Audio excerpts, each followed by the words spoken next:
Horton hears a who. On the 15th of May in the jungle of Nool, in the heat of the day, in the cool of the pool, he was splashing, enjoying the jungle's great joys, when Horton the Elephant heard a small noise. So Horton stopped splashing. He looked toward the sound. That's funny, thought Horton. There's no one around. Then he heard it again, just a very faint yelp as if some tiny person were calling for help. I'll help you, said Horton. But who are you? Where? He looked and he looked. He could see nothing there but a small speck of dust blowing past through the air. I say, murmured Horton, I've never heard tell of a small speck of dust that is able to yell. So you know what I think? Why, I think that there must be someone on top of that small speck of dust. Some sort of a creature of very small size, too small to be seen by an elephant's eyes. Some poor little person who's shaking with fear that he'll blow in the pool. He has no way to steer. I'll just have to save him, because, after all, a person's a person, no matter how small. So gently, and using the greatest of care, the elephant stretched his great trunk through the air. And he lifted the dust speck, and carried it over and placed it down, safe, on a very soft clover. Humph! Humphed a voice. 'Twas a sour kangaroo, and the young kangaroo in her pouch said, Humph, too. Why, that speck is as small as the head of a pin. A person on that? Why, there never has been.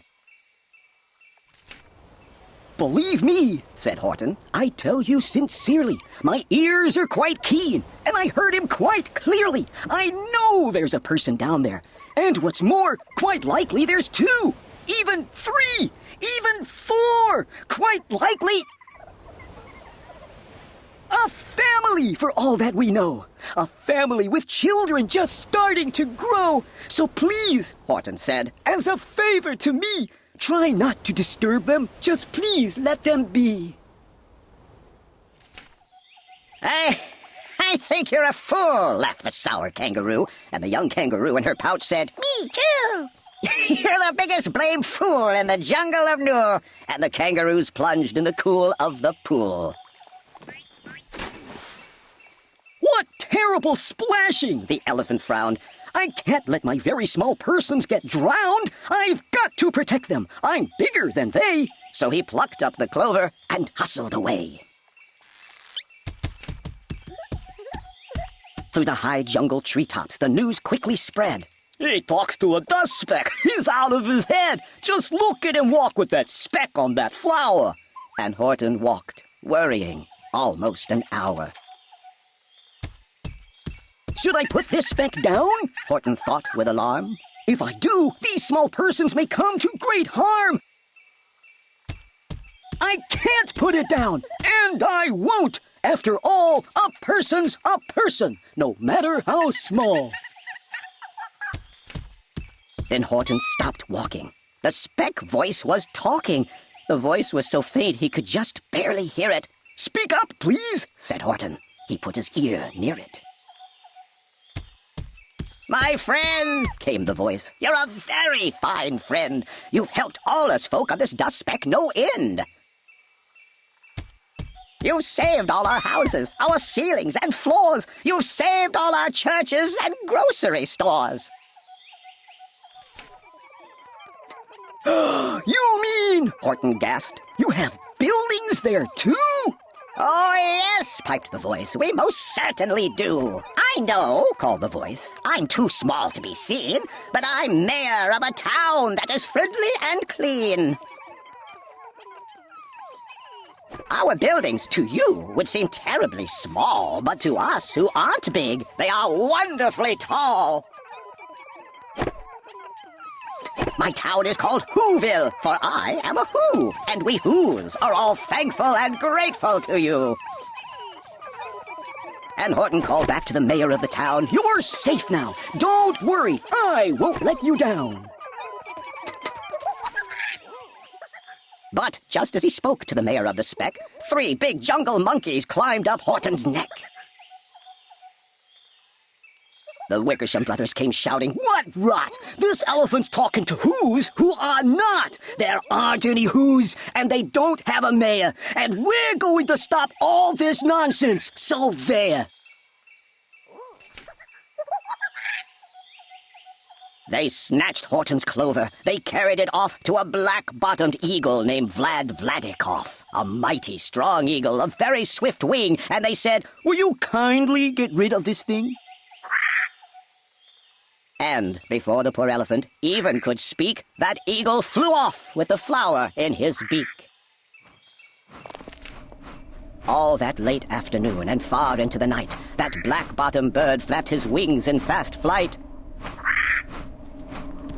while Horton chased after with groans over stones that tattered his toenails and battered his bones, and begged, "Please don't harm all my little folks who have as much right to live as us bigger folks do." But far, far beyond him, that eagle kept flapping, and over his shoulder called back, "Quit your yapping! I'll fly the night through! I'm a bird! I don't mind it! And I'll hide this tomorrow, where you'll never find it!"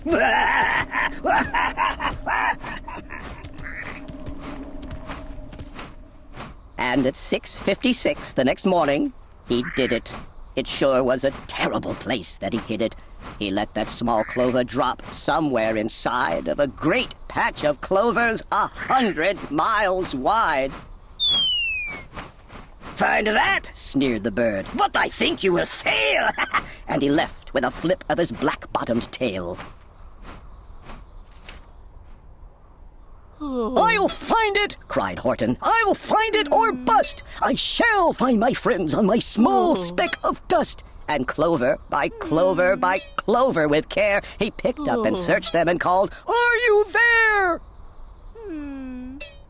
But clover by clover by clover, he found that the one that he sought for was just not around. And by noon, poor old Horton, more dead than alive, had picked, searched, and piled up 9,005. Then, on through the afternoon, hour after hour, till he found them at last, on the 3,000,000th flower. "My friends," cried the elephant, "tell me, do tell! Are you safe? Are you sound? Are you whole? Are you well?" From down on the speck came the voice of the mayor. "We've really had trouble, much more than our share. When that black-bottomed birdie let go and we dropped, we landed so hard that our clocks have all stopped. Our teapots are broken, our rocking chairs smashed, and our bicycle tires all blew up when we crashed. So, Horton, please," pleaded that voice of the mayor's, "will you stick by us Whos while we're making repairs?" "Of course," Horton answered. "Of course I will stick. I'll stick by you small folks through thin and through thick." "Humph!" humphed a voice. "For almost 2 days you've run wild and insisted on chatting with persons who have never existed. Such carryings on in our peaceable jungle. We've had quite enough of your bellowing bungle." "And I'm here to state," snapped the big kangaroo, "that your silly, nonsensical game is all through." And the young kangaroo in her pouch said, "Me too." With the help of the Wickersham brothers, and dozens of Wickersham uncles and Wickersham cousins and Wickersham in-laws, whose help I've engaged, you're going to be roped and you're going to be caged. And as for your dust speck, that we shall boil in a hot steaming kettle of bezelnut oil. Boil it, gasped Horton. Oh, that you can't do! It's all full of persons!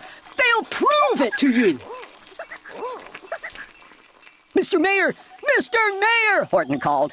Mr. Mayor! You've got to prove now that you really are there!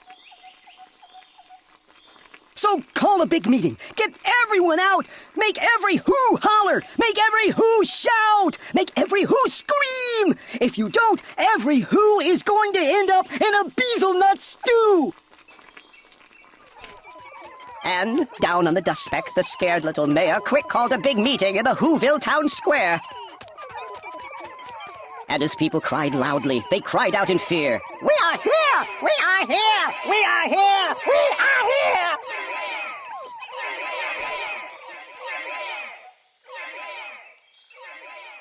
The elephant smiled. That was clear as a bell! You kangaroo surely heard that very well! All I heard, snapped the big kangaroo, was the breeze and the faint sound of wind through the far distant trees. I heard no small voices, and you didn't either. And the young kangaroo in her pouch said, Me neither.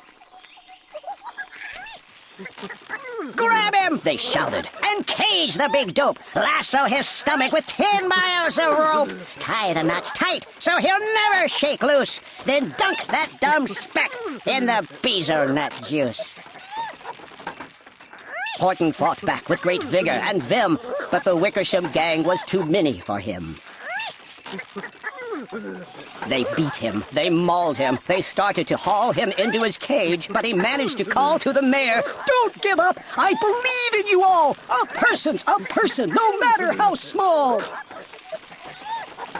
And you very small persons will not have to die if you make yourselves heard, so come on now and try!" The mayor grabbed a tom-tom, he started to smack it, and all over Whoville they whooped up a racket. They rattled tin kettles, they beat on brass pans, on garbage pail tops and old cranberry cans. They blew up bazookas and blasted great toots on clarinets, oompas and boompas and flutes. Great gusts of loud racket rang high through the air. They rattled and shook the whole sky, and the mayor called up through the howling mad hullabaloo, "Hey, Horton, how is this? Is our sound coming through?" And Horton called back, "I can hear you just fine, but the kangaroo's ears aren't as strong quite as mine. They don't hear a thing. Are you sure all your boys are doing their best? Are they all making noise? Are you sure every who down in Whoville is working? Quick, look through your town. Is there anyone shirking?" Through the town rushed the mayor, from the east to the west, but everyone seemed to be doing his best. Everyone seemed to be yapping or yipping. Everyone seemed to be beeping or bipping. But it wasn't enough, all this ruckus and roar. He had to find someone to help him make more. He raced through each building. He searched floor to floor. And just as he felt he was getting nowhere and almost about to give up in despair, he suddenly burst through a door, and that mayor discovered one shirker quite hidden away in the Fairfax Apartments, apartment 12J. A very small shirker named Jojo was standing, just standing, and bouncing a yo-yo. Not making a sound, not a yip, not a chirp, and the mayor rushed inside and he grabbed the young twerp. And he climbed with the lad up the Eiffelberg Tower. "This," cried the mayor, "is your town's darkest hour. The time for all who's who have blood that is red to come to the aid of their country," he said. "We've got to make noises in greater amounts, so open your mouth, lad, for every voice counts." Thus he spoke as he climbed. When they got to the top, the lad cleared his throat and he shouted out, "Yap! Yap!" And that yap That one small extra yop put it over. Finally, at last, from that speck on that clover, their voices were heard. They rang out clear and clean, and the elephant smiled. Do you see what I mean? They've proved they are persons, no matter how small, and their whole world was saved by the smallest of all. How true! Yes, how true, said the big kangaroo. And from now on, you know what I'm planning to do? From now on, I'm going to protect them with you. And the young kangaroo in her pouch said, Me too! From sun in the summer, from rain when it's fallish, I'm going to protect them, no matter how smallish.